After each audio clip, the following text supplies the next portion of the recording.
नमस्कार, सतास किचनमध्ये तुमचे खूप खूप स्वागत आहे। आज आपण बघणार आहोत राजमा मसाला। हॉटेलमध्ये किंवा ढाब्यावर मिळतो तसाच आणि त्याच चवीचा राजमा मसाला आज आपण बनवणार आहोत। चला तर मग राजमा बनवण्यासाठी इथे मी 1 वाटी राजमा रात्रभर भिजवून घेतलेला आहे। तुमच्याकडे जर वेळ नसेल तर तुम्ही कोमट पाण्यामध्ये 3 तास राजमा भिजवून घेऊ शकता, तेव्हाही राजमा छान भिजतो। आपण राजम्याला असे हातावर चोळून पाहू, त्याचे साल निघाले की समजायचे राजमा छान भिजला गेला आहे। याला आपण शिजवून घेऊ। शिजवण्यासाठी एका कुकरमध्ये 1 चमचा तूप टाकले आहे, 2 दालचिनीचे तुकडे, 2 तेजपान, 1 मोठी वेलची आणि 1 छोटी वेलची टाकून घेत आहे। असा राजमा आपण जर शिजवला तर एकदम ढाब्यासारखी टेस्ट आपल्या भाजीला येते। आता आपण राजमा स्वच्छ धुवून त्यामध्ये टाकून घेतला आहे। त्याला तुपामध्ये थोडेसे परतवून घेऊया आणि मीठ टाकून घेणार आहोत। इथे मी 1 चमचा मीठ टाकून घेतले आहे। आता आपण 1 वाटी राजमा घेतला होता, त्यासाठी 3 वाट्या पाणी इथे टाकून घेणार आहोत। 1 वाटीला 3 वाट्या पाणी टाकायचे आहे। कुकरचं झाकण लावून घेऊया आणि मीडियम गॅसवर 7-8 शिट्ट्या होईपर्यंत शिजवून घेऊया। जोपर्यंत राजमा शिजतोय तोपर्यंत त्याच्यासाठी लागणारे वाटण बनवून घेणार आहोत। इथे मी 2 मोठ्या साईजचे कांदे कट करून घेतले आहेत। याला आपल्याला मिक्सरमध्ये फिरवून घ्यायचे आहे, बारीक अशी पेस्ट करून घ्यायची आहे। आता त्याच मिक्सरच्या भांड्यामध्ये मी 2 टोमॅटो कट करून घेतले होते आणि 3 हिरव्या मिरच्या, 7-8 लसणाच्या पाकळ्या आणि थोडीशी अद्रक टाकून घेतलेली आहे। थोड्याशा कोथिंबीरच्या काड्या टाकून घ्यायच्या आणि याला पण आपण मिक्सरमध्ये बारीक पेस्ट करून घेणार आहोत। आता कुकरच्या 7-8 शिट्ट्या झाल्या होत्या। कुकरचे झाकण काढून पाहिले आहे, राजमा आपला छान शिजला गेलेला आहे। याला आपण फोडणी देऊन घेणार आहोत। त्यासाठी इथे मी एका कढईमध्ये 2 चमचे तेल गरम करून घेतले आहे। तेल गरम झाले की अर्धा चमचा जिरं टाकून घेतला आहे आणि आपण जे कांदे मिक्सरमधून फिरवून घेतले होते ते टाकून घेणार आहोत आणि कांद्याला छान तेलामध्ये ब्राऊन कलर येईपर्यंत परतवून घेणार आहोत।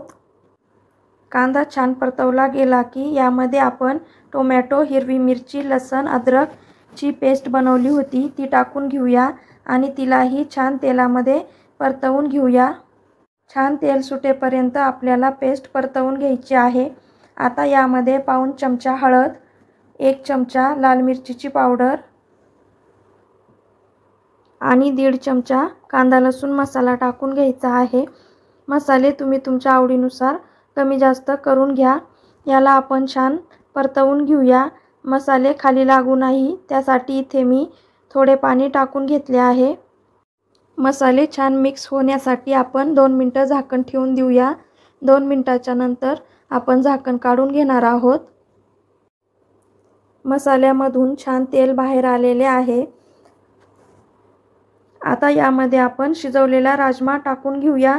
थोडासा राजमा आपण काढून घेतला होता, मिक्सरमध्ये फिरवून घेतला होता, त्याची पेस्ट आपण भाजीमध्ये टाकून घेणार आहोत।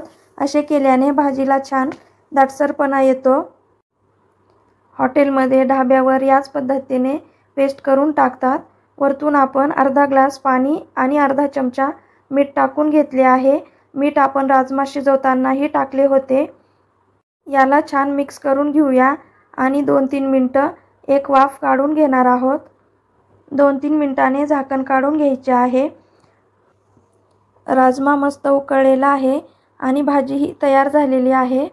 अशीच भाजी खाल्ली तरी एकदम छान लागते, पण आपण ढाबा स्टाईल हॉटेलसारखी बनवून घेत आहोत, त्यामुळे तडका देऊन घेऊया। तडका देण्यासाठी इथे मी 1 चमचा बटर गरम करून घेतले आहे। बटर खाली करपून जाऊ नाही त्यासाठी 1 चमचा तेल टाकून घेतले आहे। दोन्हीही छान गरम झाले की यामध्ये आपण 2-3 हिरव्या मिरच्या उभ्या कट करून घेतल्या होत्या त्या टाकून घेऊया आणि थोडंसं अद्रक उभं कट करून घेतलं आहे तेही टाकून घेऊया। ही फोडणी आपल्याला राजम्यावर टाकून घ्यायची आहे।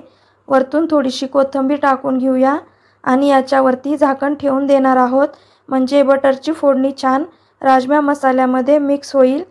1-2 मिनिटांनी आपण झाकण काढून घेणार आहोत। आपला राजमा मसाला तयार झालेला आहे। तुम्हाला माझी रेसिपी आवडली असेल तर व्हिडिओला लाईक करा, शेअर करा आणि आतापर्यंत तुम्ही माझ्या चॅनलला सबस्क्राईब केले नसेल तर कृपया सबस्क्राईब करा.